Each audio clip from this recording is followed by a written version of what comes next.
Hai teman-teman, selamat datang di episode pertama di mana gue akan cerita-cerita soal predictions gue tentang personal brand di 2026.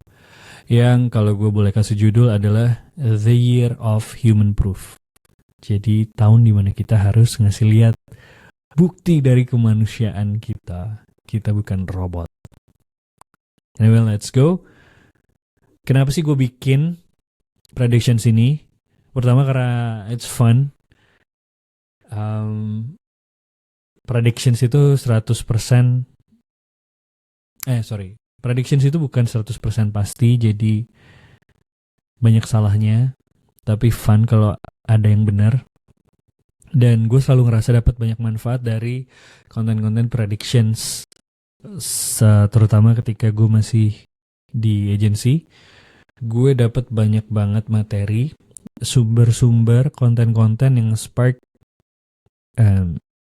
gue ketika gue planning. Jadi planning gue jadi lebih robust, jadi lebih thorough, dan gue bisa mempersiapkan banyak hal. Dan sekarang gue rasa time to give back, karena di personal brand space, setahu gue nggak ada yang bikin prediction sini. Jadi fun.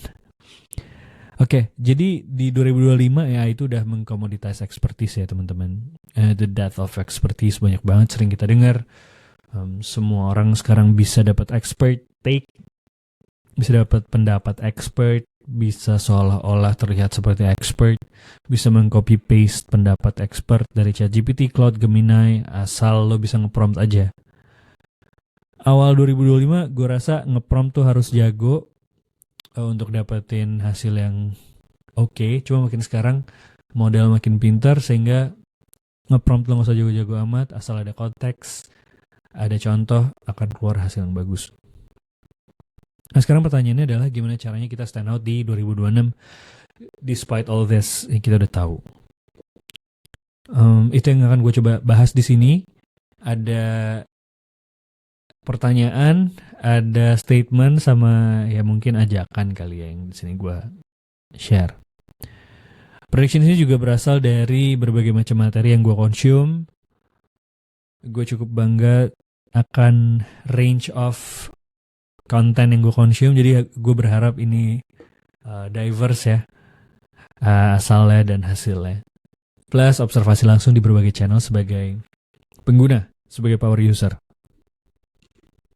Oke, langsung aja. Prediction 1, kita harus proof bahwa kita adalah human. Kita bisa lihat sendiri bahwa AI itu udah lebih dari cukup untuk ngasilin hasil yang polished banget, dimana saking banyaknya konten yang super polished, cara kita mensinyal bahwa kita adalah human. Dan menurut gue secara gak sadar nanti kita secara kolektif akan lebih tertarik terhadap sesuatu yang gak begitu polished, yang kelihatan bekas lukanya, yang kelihatan kita lagi pakai plaster gitu, hasil dari kegagalan kita, kesalahan kita, sehingga hasilnya ada ceritanya gitu ya. Dulu polish itu sama dengan profesional, jadi ketika jawabannya terlihat expert, itu sinyal yang kita cari, untuk itu yang kita consume, yang kita like, yang kita share. Cuma sekarang kalau ada jawaban yang polished, kita curiga justru. Dan dari penelitian sekarang udah lebih dari setengah, nih ini fakta yang sungguh mengejutkan buat gue, lebih dari setengah, 50%, lebih dari 50% total konten di dunia itu di-generate atau di-access sama AI. Wow. Lebih dari 50%. Maka dari itu, imperfection adalah trust signal. Gimana caranya kita ngasih lihat imperfection?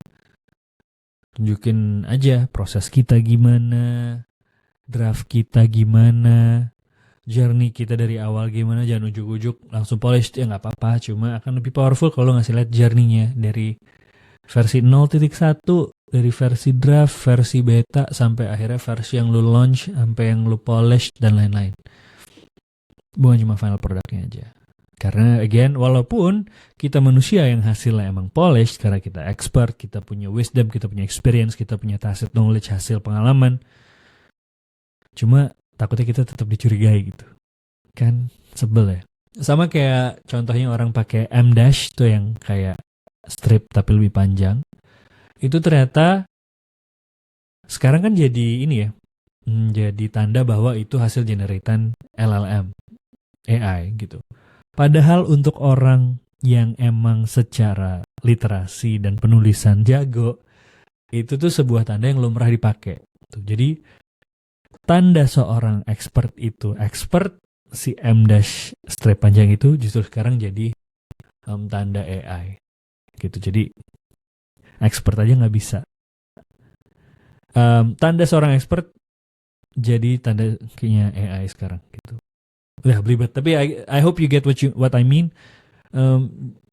Walaupun kita expert, emang beneran expert dan hasilnya yang kita ceritain emang beneran hasil kita gitu, bukan hasil AI. Orang jadi mungkin curiga. Itu sih sebenarnya yang pengen gue ceritain.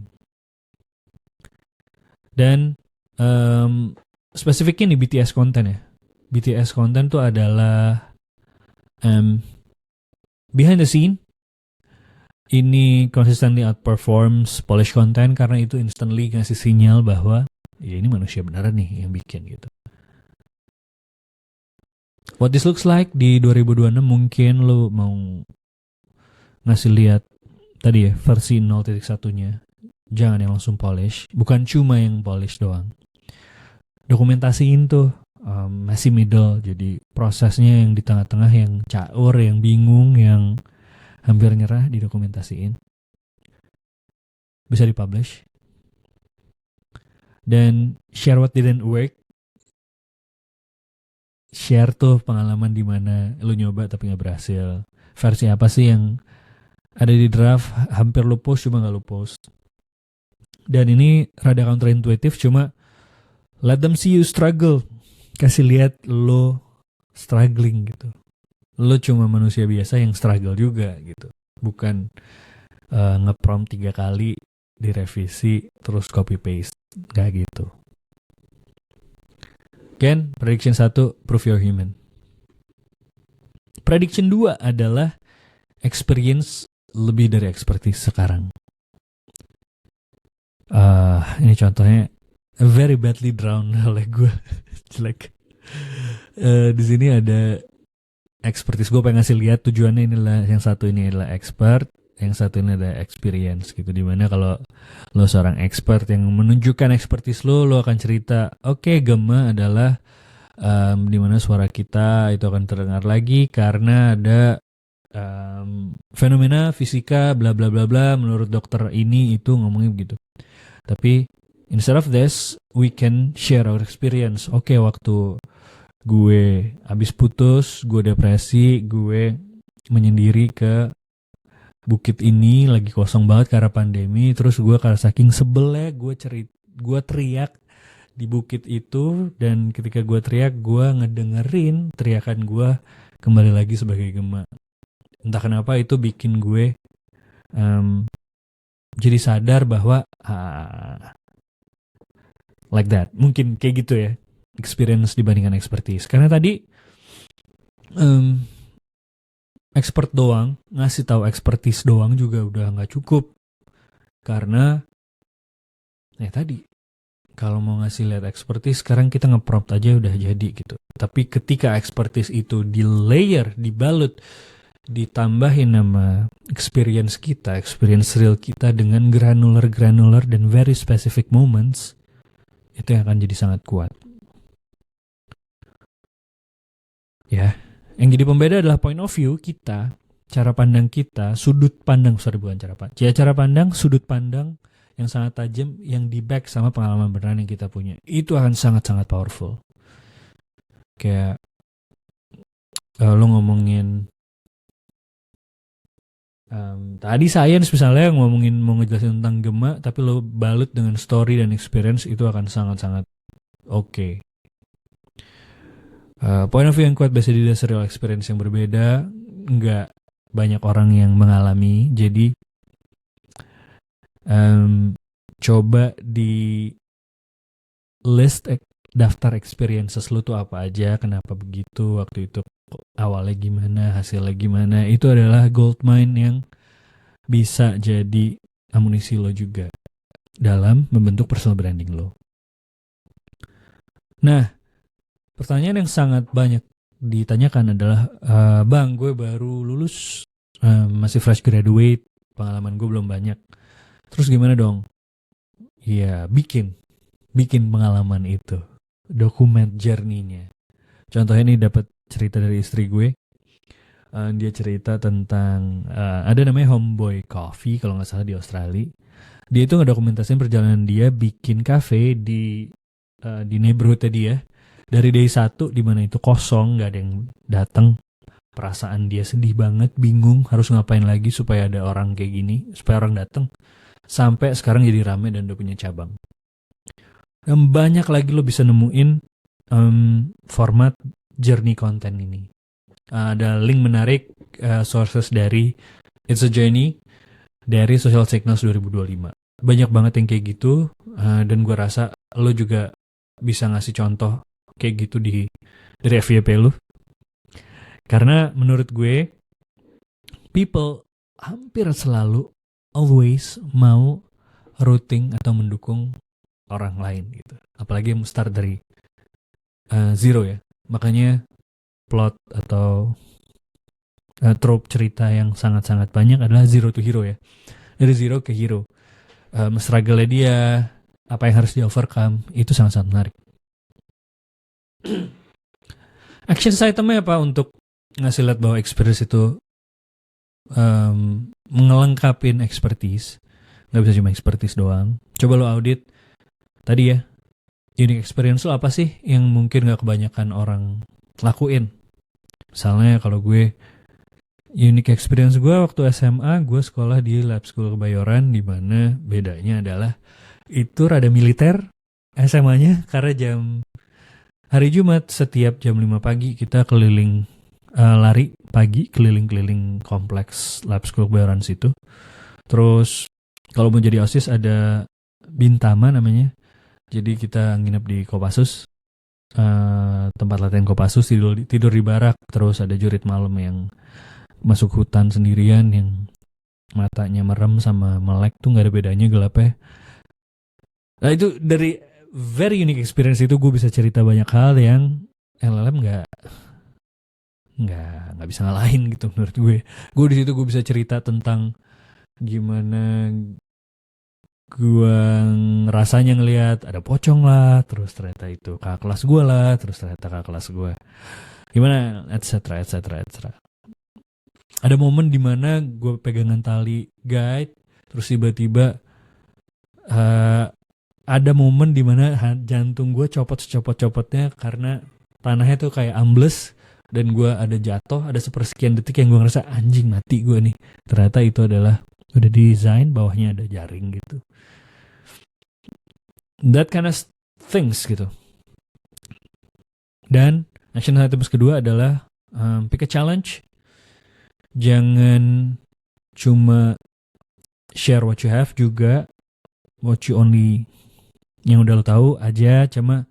Coba apalagi juga yang belum punya experience, pick a challenge, document it, journey-nya kayak gimana. Terus jangan lupa share the learnings, bukan cuma wins-nya aja, cuma the struggle again, salahnya di mana, pelajarannya apa. Dan if you want, kalau lu cukup berani, build in public. Apa yang lagi lo bikin, bisnis lo, side project lo, ada yang lagi mau pelajarin, belajar bahasa Mandarin misalnya, atau belajar coding karena sekarang lo ngerasa wah LLM makin gila, gue pengen belajar coding, basic coding supaya nanti gue bisa memanfaatkan LLM dengan baik dan benar dalam coding, etc. Jadi kalau gue boleh recap, share your experience, atau kalau lo belum punya, build an experience dan document it. Prediction ketiga adalah the silent mute. Ini adalah yang gue perhatiin. Mungkin ada unik di Indonesia ya. dimana pelan-pelan orang akan menghilang gitu, audiens lo pelan-pelan menghilang. Apa sih maksudnya? Kalau lo sering lihat di LinkedIn, terutama di LinkedIn Indonesia, kayaknya gue ngerasa banyak banget konten yang AI generated, yang sangat-sangat blatant, yang sangat-sangat jelas, yang masih ada M-nya, yang pola nulisnya tuh sangat AI, yang XYZ tanda tanya, it's this, it's not apa, it's this, terus apa-apa titik dua apa gitu, yang kayak gitu-gitu, masih ada M dash segala macam. Banyak kan, cuma di Indonesia orang yang like aja, either mereka belum tahu itu adalah tulisan yang sangat AI generated, tapi mungkin juga mereka nggak enak untuk publicly nge-call out di kolom komentar bahwa lu pakai AI banget nih gitu. Itu di Indonesia. Di luar negeri, bule-bule kebanyakan berani-berani aja nge-call out gitu, kayak this is very very AI generated content gitu. Dia ngomong kayak gitu. Banyak yang berani ngomong gitu. Di Indonesia jarang karena kebanyakan orang akan ngerasa nggak enak untuk directly call out di public gitu. Tapi ini pengalaman pribadi gue dan asumsi gue, orang juga melakukan ini. Bukan berarti mereka nggak notice, ya mereka notice banget. Dan tapi mereka akan diam-diam klik titik 3 itu, terus kalau di X lo akan mungkin di mute, di Instagram mungkin you don't want to see this, kan ada tulisannya gitu, ada mute juga. Atau paling parah yang unfollow gitu. Jadi buru-buru mereka ngasih feedback, tapi ya engagement pelan-pelan ngedrop, sampai pas lo sadar, kita sadar mungkin udah telat gitu. Jadi menurut gue ini rada ironis. Jangan sampai deh kita jadi orang yang kena silent mute ini, karena kan jadinya senjata makan tuan ya. Kita pakai AI buat mempermudah, mempercepat, ngebantu kita jadi sounding board, ngasih feedback segala macem. Sekarang malah jadi alasan orang untuk cabut. Apalagi sayang banget kalau kita emang beneran expert di situ gitu. Tapi karena kita nggak tahu cara pakai AI-nya yang baik dan benar, tapi jadi gitu. Mungkin warning signs-nya adalah reach turun tapi no complaints, komen-komen makin generik atau malah nggak ada, DM berkurang, save dan share drops pelan-pelan tanpa sadar gitu. Dan ini jadi introspeksi juga buat gue, karena kemarin-kemarin awal 2025 gue salah satu orang yang kayak gini, blatantly pakai AI, nggak gue baca lagi, nggak gue curates lagi, nggak gue poles lagi. Akhirnya kayak ini bukan tulisan gue coy gitu. Dan gue rasa ada beberapa orang yang sadar gitu, dan gue nggak mau kayak gitu lagi. Prediction 4 menurut gue ini sebuah ajakan kali ya. Kita build IP, intellectual property deh, jangan cuma audience aja gitu. Karena ibaratnya rumah, kalau kita bangun audience aja, bangun follower saja, itu kayak bangun di atas pasir yang bisa shifting, yang gak kuat, gak kokoh gitu. Tapi kalau kita bangun intellectual properties, at least kita punya something that we can call our own. Sesuatu yang bisa kita bilang, ini framework gue, ini cara berpikir gue, ini tools gue, ini point of view gue. Bukan cuma followers yang tiba-tiba kalau algonya diubah dikit, jadilah the death of followers yang Jack Conte bilang. Kayak followers sekarang gak begitu berarti lagi. Followers 500.000 sama creator yang punya followers 500.000 sama creator baru yang followersnya 5.000, mungkin total reach account-nya kalau yang baru ini lebih bagus kontennya, bisa lebih gede dibandingkan yang followersnya 500.000.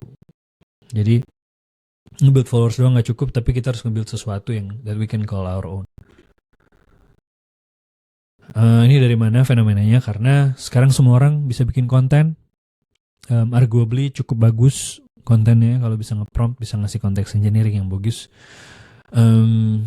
Dan AI model sekarang makin pintar, nggak bisa dipungkiri, dan makin lama makin murah juga. Sekarang yang jadi pembedanya apa sih yang bisa kita own tadi ya? Apa sih IP itu, apa sih mas gitu?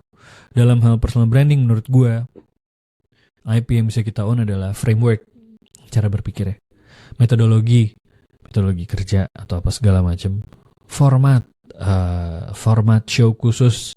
Contohnya bini gue punya, dan Kev dan Lutesya punya format micro drama, micro series, si Pelan-Pelan Sayang.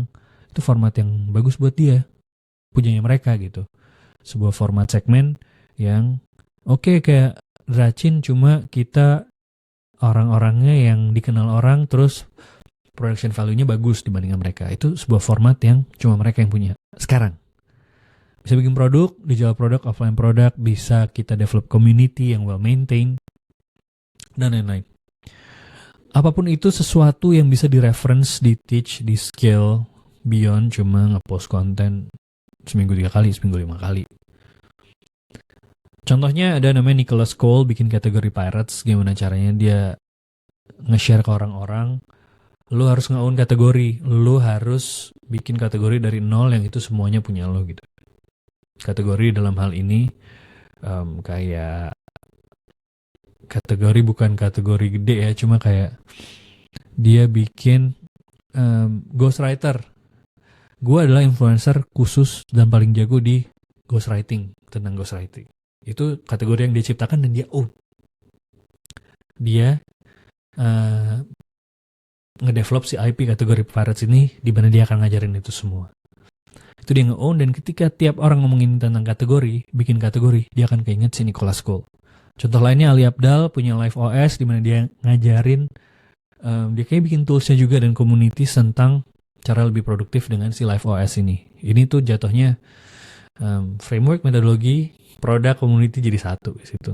Anne Lohr, seorang neuroscientist dari Prancis, dia punya tiny experiments di mana dia argue bahwa hidup itu lebih baik kalau dijadikan mindset eksperimen gitu. Jadi coba lu punya hipotesa sesuatu, oke nggak oke, itu cuma jadi data, which is all good buat dia.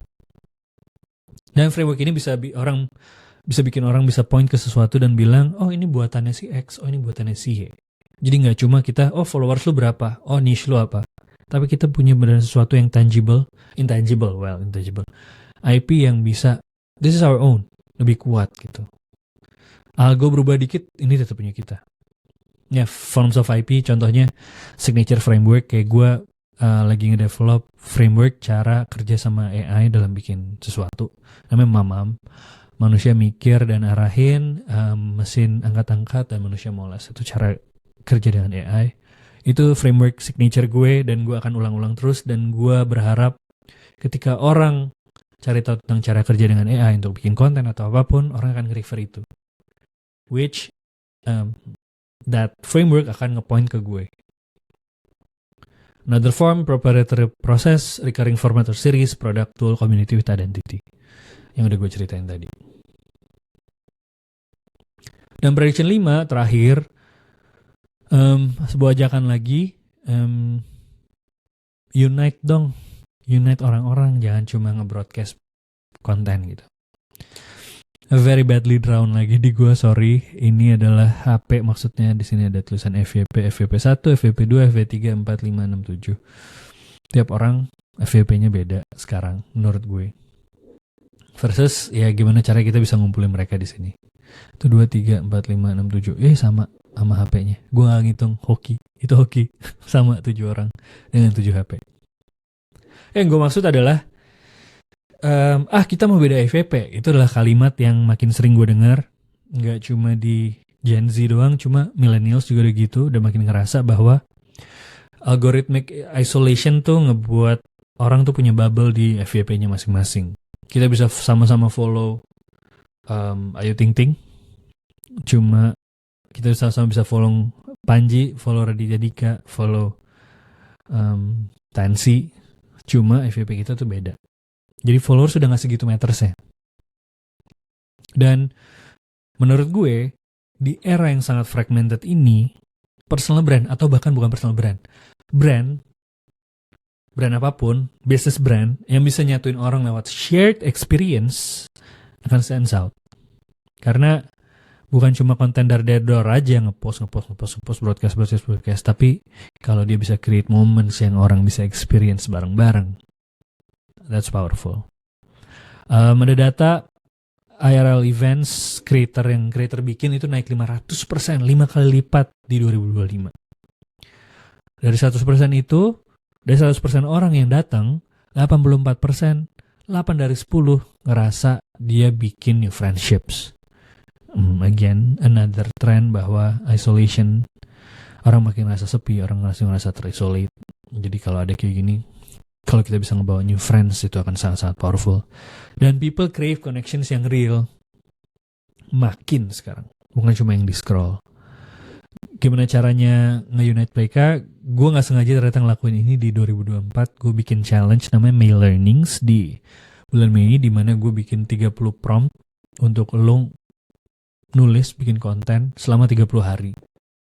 Dan itu very very huge. Gue kaget juga banyak yang sponsorin mereka secara ikhlas dan inisiatif nawarin gue mau sponsorin ini jadi hadiah gitu. Terus orang-orang banyak banget yang ikutan. Gue sampai dibantuin Sarbeh untuk bikin dashboard.